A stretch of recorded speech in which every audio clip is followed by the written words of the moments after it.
Assalamualaikum warahmatullahi wabarakatuh. Perkenalkan, nama saya Ridho Syaputra, kelas 2B Agroteknologi.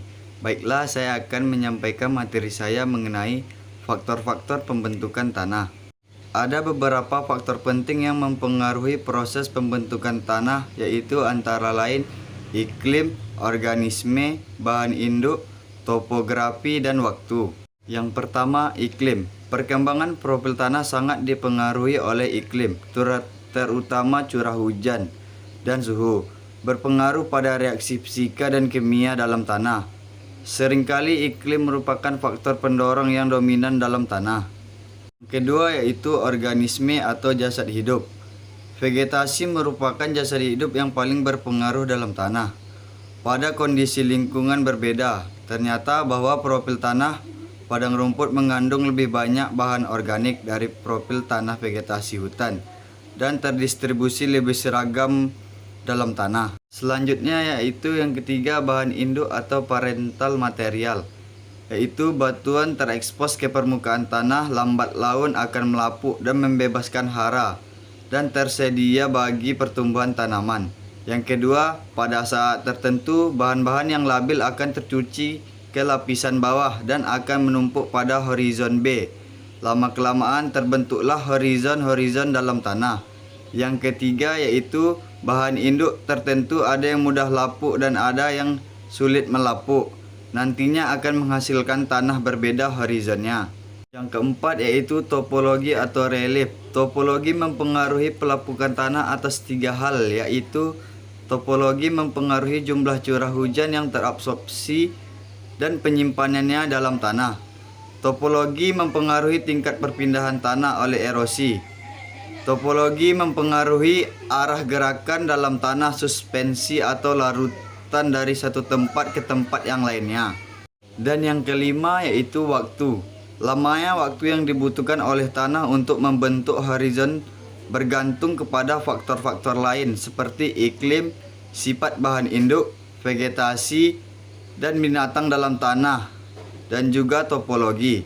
Horizon akan mudah terbentuk di bawah kondisi udara sejuk dan tanahnya ditumbuhi oleh vegetasi. Van Baren mengenal 5 fase perkembangan tanah. Yang pertama, fase pemula.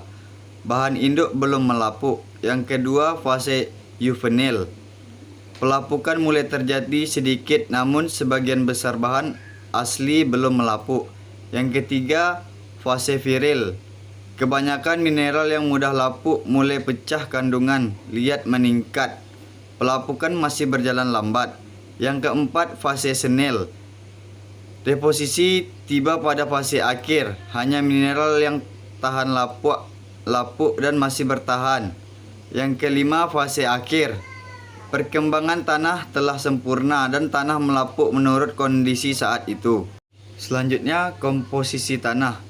Bila tanah kering ditekan dengan tangan, maka akan terlihat bahwa tanah terdiri dari berbagai macam ukuran partikel yang berbeda. Sebagian berasal dari partikel-partikel itu berasal dari kerusakan degradasi batuan.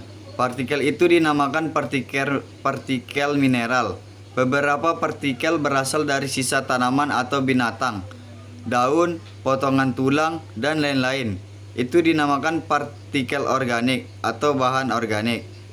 Partikel tanah itu terlihat bersentuhan satu dengan lain, tetapi sebenarnya mempunyai ruang yang dinamakan ruang pori. Bila tanah kering, ruang pori itu terutama diisi udara. Setelah diirigasi atau hujan, maka ruang pori itu terutama diisi air. Bahan hidup dijumpai dalam tanah itu, yaitu dapat berupa akar hidup seperti lubang kumbang, cacing, dan lain-lain. Bahan hidup itu dapat membantu untuk mereaksi tanah dan jadi menciptakan pertumbuhan yang menyenangkan untuk perakaran tanaman. Sekian yang dapat saya sampaikan. Lebih dan kurangnya saya mohon maaf. Saya ucapkan wassalamualaikum warahmatullahi wabarakatuh.